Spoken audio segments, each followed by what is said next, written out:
Hi, everyone. Welcome to Get Well with Dr. Shel. I am Dr. Shalina Lalji, better known as Dr. Shel, and I know as a board-certified OBGYN and a functional medicine expert, your health is unique and deeply personal. It is a combination of genetics, lifestyle, and environment. Know this, no matter what your starting point is, you are never powerless over your health. Being on a health journey is a marathon, not a sprint. This podcast is about walking you through many different perspectives on health conditions, symptoms, and solutions that can help you get from fatigued to fabulous. My mission has always been to offer my patients and community the best of mental, physical, and spiritual wellness. You can learn more about me and my wellness center and schedule your telehealth appointment at drshel.com. We can support you no matter where you are in the world. This podcast is a powerful and simple way to carry the wisdom of thought leaders from around the world in your pocket and continue to develop your own healing journey every single day. So let the journey begin. Let's shift gears a little bit. What are some, you treat a lot of patients who are on antidepressants and anti-anxiety drugs, also, just the benzodiazepine class of drugs. What are some of the dangers of those drug categories, and what are some of the alternatives to these drugs that the world at large should be exploring and know about? Can you comment on that? Very long list. Yes. But basically, they can make you more anxious, more depressed, and then you have the side effects, and you're getting another drug to treat the side effects. Weight gain, for sure, and that's so sad. I've seen teenage girls or young adults just blow up, and it just ruins their self-image. And they can't help it because it creates insulin resistance, and so this is involuntary weight gain. And really the worst one is suicidal ideation, which I mentioned earlier. Yes. And actually successfully, very sadly, successfully completed suicides. These are people that were not suicidal before they were on meds. So it's not saying, oh, well, they were suicidal anyway. They were not.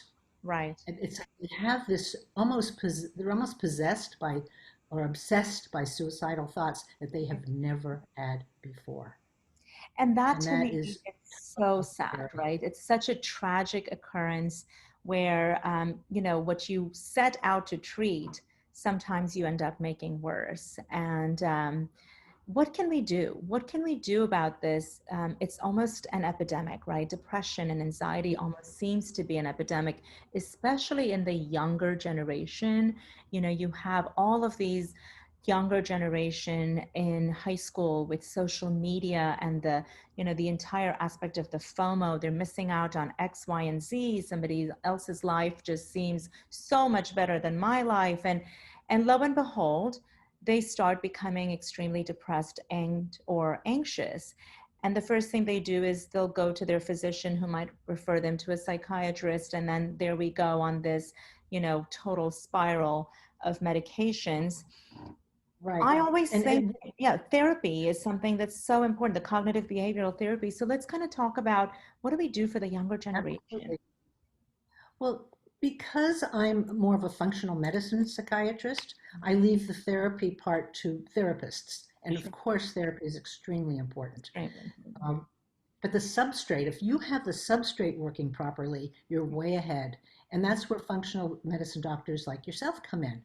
Taking care of the diet, exercise, getting sunshine, uh, then good social interactions, positive social interactions. Right. Um, all of these, and right now people are eating more junk food. Yeah. And that also is terribly depressing because it upsets the insulin and blood sugar balance. Right. And that will give you ups and downs, and it's really a mess. Yes. So the important thing is to live a healthy lifestyle. I mean, that sounds so trite, but Right. that is the basis for good mental health. Then, of course, counseling, Yeah. good role models, Mhm. and taking certain supplements, because very often people are deficient in certain uh, neurotransmitter precursors. Like if you're low in protein, you're not getting enough protein, you don't have tyrosine and tryptophan to make you feel good. Absolutely. So balanced diet, right? I mean, you really have to get the right nutrients, get the right balance of healthy fats, the protein, as well as your fruits and veggies and all the macro and Right. micronutrients into your body. I mean, I'm a huge fan of starting with things like 5-HTP and magnesium and B vitamins and really trying to balance that, right? And then really, if it gets kind of complex, looking at their neurotransmitter levels, see where they are deficient, because there's an easy way, a urinary neurotransmitter level that we can look at to really try to target which ingredients, which supplements, and which nutrients they might be deficient in. So what do you think of that? I mean, really just checking to see where their deficiencies are. That's a way to do it. Or some of the other lab tests will reflect your amino acid levels, which will let Sure. you know what transmitters you're low in. Yes. So many ways to go. Yeah. I don't use the urinary neurotransmitter test. I found it to be a little inconsistent. Mhm. Give some guidelines, but the truth is, what I do is a question a questionnaire which will actually let me know if they're low in serotonin, low in Mhm. dopamine, Mhm. low in GABA. It's Yeah. not hard to tell with a symptom questionnaire. And I'm Yeah. sure you have similar things, but mine's more Absolutely. specific. As a psychiatrist, it's more specific to mental health, to neurotransmitters.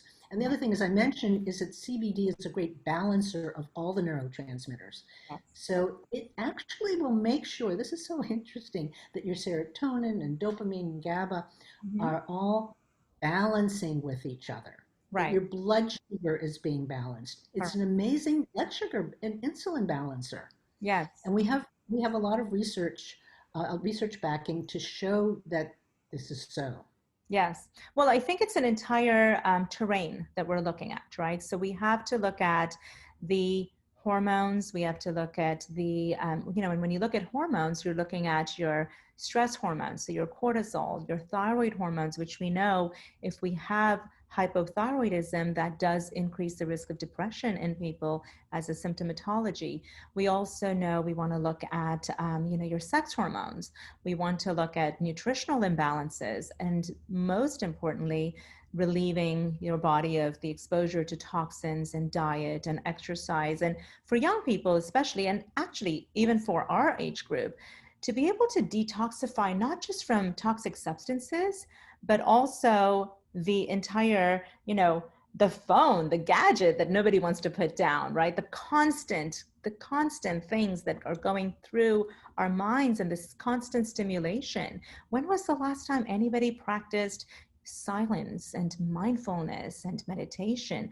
I actually find that that is so important to getting our patients off of their drug dependence, as well as really improving their moods and decreasing anxiety. And I'm sure you use that as part of your protocol as well. It's Oh, really, absolutely. You do that. I also encourage people to put their phone on airplane mode at night yes, and not have it near them. But if it yes, needs to be on airplane mode, if you're using it as an alarm, yeah, if it's on airplane mode, it's not going to be pinging your brain all night. absolutely. And then And the that's 5G, the entire and we're 5G. so Yeah. vulnerable. Oh my God, that's really bad. So, Yes, but just think that your phone near your head at night think about when that. you're most vulnerable Yes. is serious. Yeah. And that is the time that, we are trying to heal and detoxify our bodies and our brains when we are sleeping, when we are in REM sleep. So imagine that EMF, right? EMF is right there next to your brain. And all those waves are just essentially adding toxicity to our entire system. So I think that's hugely important. It's one of the biggest things that I too, just like you, tell my patients to make sure that it's either completely off or airplane mode and try to just put it away, far away from yourself. So I think that's really good point. Let's talk about hormones, if you don't mind, for a few minutes. We look at stress, we look at weight, we look at anxiety, we look at depression. So much of this can be hormone related. What role do you see hormones playing in mental health in general? I think we need to test hormones. We need to look at cortisol levels throughout the day and night. People Yeah. that are experiencing high cortisol at night are going to have trouble sleeping. Mm-hmm. Mm-hmm. So One of the treatments for that is Seraphoss at bedtime. However, we don't want to just take a symptom and treat it Right. with, even if it's with a natural supplement. So we want to say, well, why are they having anxiety in the middle of the night? Why are Correct. they having a high cortisol in the middle of the night? Do they have parasites? Because Hmm. that's when they're active. Yeah. They're active at a certain time of night. So if somebody has GI symptoms as well, you want to test for parasites. So Yeah. you do a lot of, so, so the cortisol is one of, you asked about hormones. Yes. So we test for cortisol, we test for female hormones, male hormones, DHEA. You know, Yeah. when men are low, or even women very low in testosterone, Yeah. they're depressed, Yeah. they're anxious, they don't have any joie de vivre. Hmm. When their hormone levels are up, particularly testosterone, they're active, they're in tune, energized. Makes Correct. a world of World of difference. difference. It's amazing. A lot of the male patients that we treat in our practice, when they are going through what we call andropause, which, as you and I both know, is the female version of menopause, and they have low testosterone levels or hypogonadism. As soon as we get their testosterone levels balanced by using natural testosterone, we see that sleep and depression are one of the first things that improve in these men. And then, of course, like you mentioned, they're just more vibrant, they're more motivated, they have more muscle mass, more energy, more libido. So, yes, I mean, all of those hormones. And I think it's a good point to make that when we talk about hormones, especially sex hormones, cortisol across the board, I think, definitely affects depression, anxiety, sleep, insomnia, all weight gain also, right? Because when you are Oh, for constantly, sure. Oh my heavens. yes, I Yeah. mean, when you're constantly in a sympathetic state, right?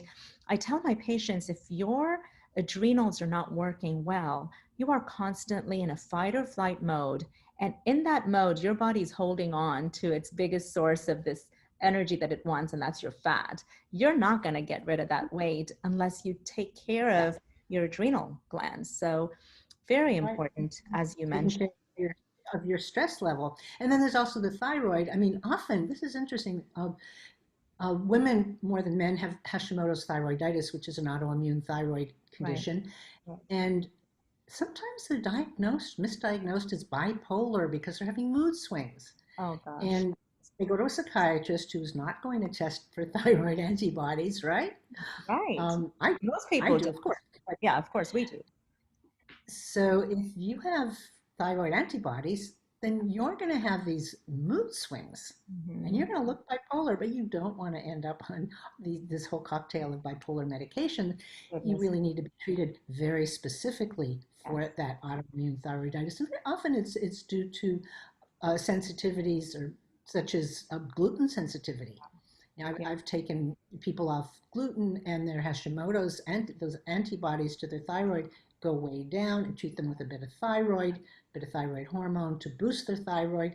And Yes. it's not difficult to treat, but it has to be diagnosed. And Yes. that's where we come in as functional medicine practitioners. We look under the hood and we see what is the basis of that anxiety, Yes. depression, mood swings, whatever it is. Right. And in fact, of course, as you know, you don't have to be a psychiatrist to Yeah. get somebody really balanced in terms of their mood if you're treating all the symptoms, if you're detoxing. I mean, I had one guy nobody could treat, and I tested him for heavy metals, very high mercury off the charts. And when Yeah. his mercury was detoxed for the first time in probably 10 years, Mm-hmm.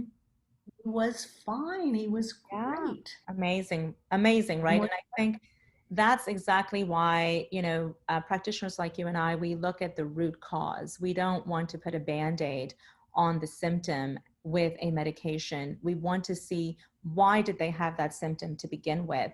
And I always tell my patients, as I'm sure you do too, we want to look at a comprehensive approach and really try to determine all of the areas, because if we just say, okay, let's only look at your adrenals, let's not worry about your nutritional deficiencies, or let's only look at your sex hormones, let's not worry about your thyroid, we must look at the full terrain because we don't know where the root cause is and everything is so interconnected. And I'm so glad you made that point with the thyroid, because as we know, and this is what we were taught in medical school as well, most patients that we see feel like their thyroid was checked, but all that was really checked is a TSH and T4. And TSH. it's Maybe extremely T4. bad. What's Maybe. that? Free T4. Yes. Maybe. No, Maybe. maybe they'll put T4. Maybe. I've seen a lot with just TSH. Yeah. Yeah.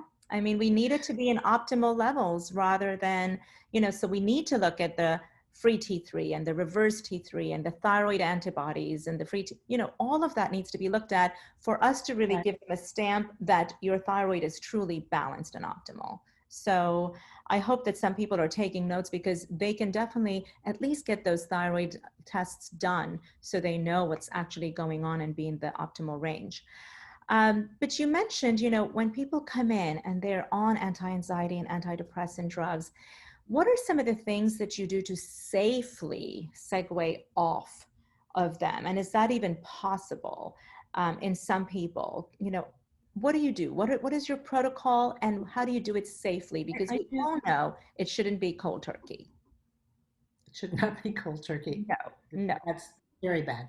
So if, first of all, do what we've been talking about, overall balancing of diet, lifestyle, and so on, detoxing, and then adding in various supplements, targeted supplements based on what is missing. If you're low in serotonin, I'm going to add in tryptophan or 5-hydroxytryptophan, depending on the individual.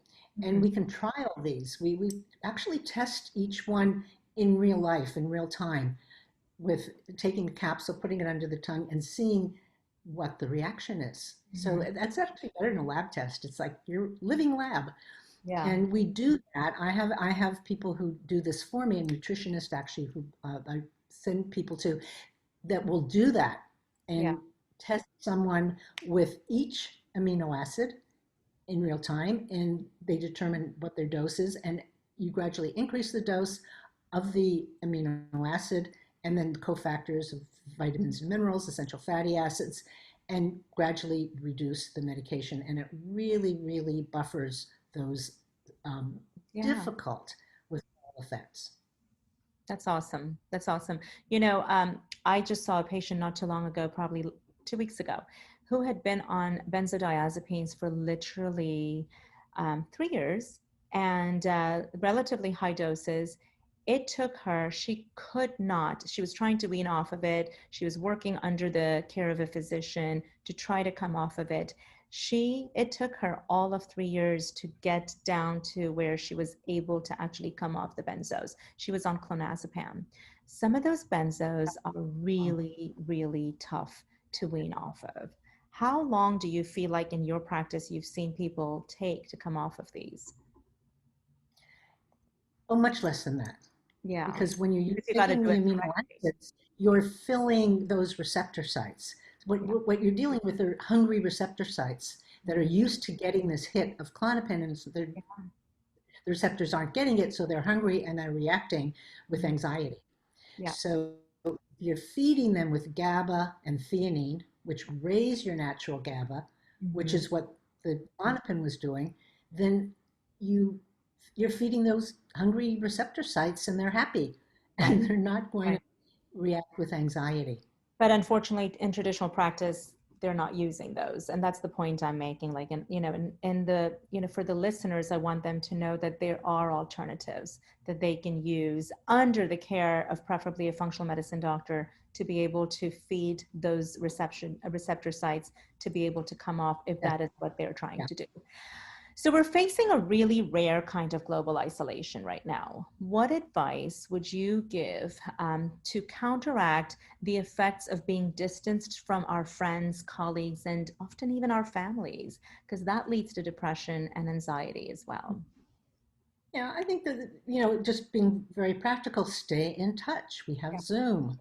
We have ways of doing things. Have Zoom meetings. Have group Zoom meetings. I'm having a Zoom family meeting this weekend with my family from other cities. So you need to stay in touch. Yeah. And then from a functional medicine point of view, you need to maintain a good diet because that will really help maintain your mood. And by the way, if you want to know what you should be looking for, what lab tests to do, and what to take my 8 Weeks to Vibrant Health.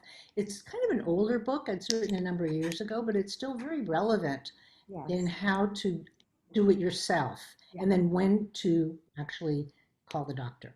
So that's one of them. And then The Addicted Brain and How to Break Free tells you what amino acids to use for the different conditions. Now, it actually discusses some of my products that I've discontinued because as I've taken on CBD, I actually let go of the others. It was just all too much to take care of.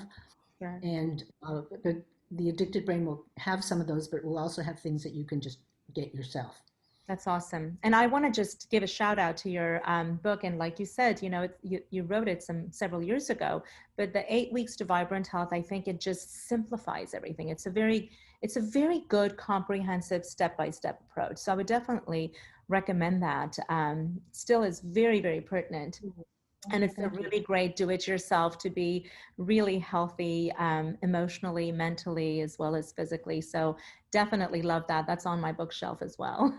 So yeah. Yeah, I still get people writing to me saying they love it. So Yeah. that really makes me happy. Simplicity. Yeah, and simplicity and practicality, I think, is what people are looking for right now. So even as part of our podcast, what we really try to do is bring guests like yourself who can give tips that are so relevant in today's day and age and so pertinent, because so many people are experiencing mental health issues or just emotional, uneasiness and all of that. Like, one of my favorite things I take myself every night is liposomal GABA and L-theanine. Why? Because, what I've been through over the last 3 years. And I think we all sort of need that calming mechanism to be able to keep our cortisol stable, to keep our sleep very, very healing. And it definitely helps me with my sleep. And I always take my CBD at night. So definitely a great shout out for both of those products that we've been talking about. Would you like to tell our audience about something special that you're offering to the community? I mentioned earlier that the endocannabinoid system Mm-hmm. rules everything, Yeah. and it's a great connector and adapter and communicator.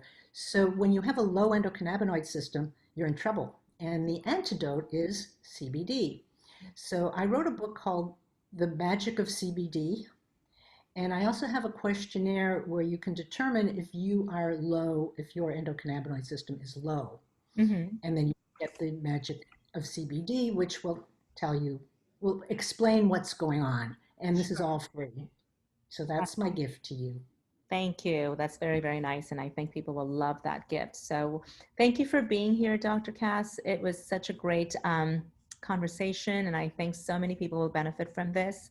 And I'm really, really excited for all the work that you do in the field of functional psychiatry. It's really difficult to find people like yourself who take the approach to psychiatry from such a holistic and functional standpoint, looking at the entire body and not just trying to treat with pills and try to put band-aids on things. So definitely you're a trailblazer in your field, and I'm honored to have you on our podcast. Thank you for being here. Thank you so much. And I really appreciate the clinical work you do, the work you do here with this podcast, and just who you are. You are one of my heroes.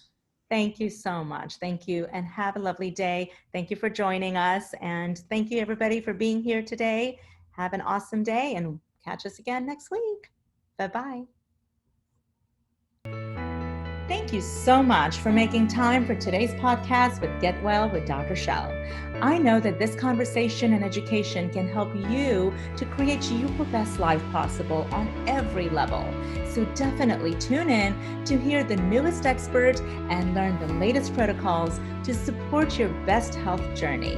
You can learn more about me and my wellness center at drshel.com, drshel.com, and I hope that you will make time to come visit us in the Houston area to take a deep dive on self-care. My team and I are completely devoted to helping you live a better life from this moment forward. The best days of your life are ahead of you, I promise. This podcast is a powerful and simple way to carry the wisdom of thought leaders from around the world in your pocket and continue to develop your own healing journey every single day. So let the journey begin.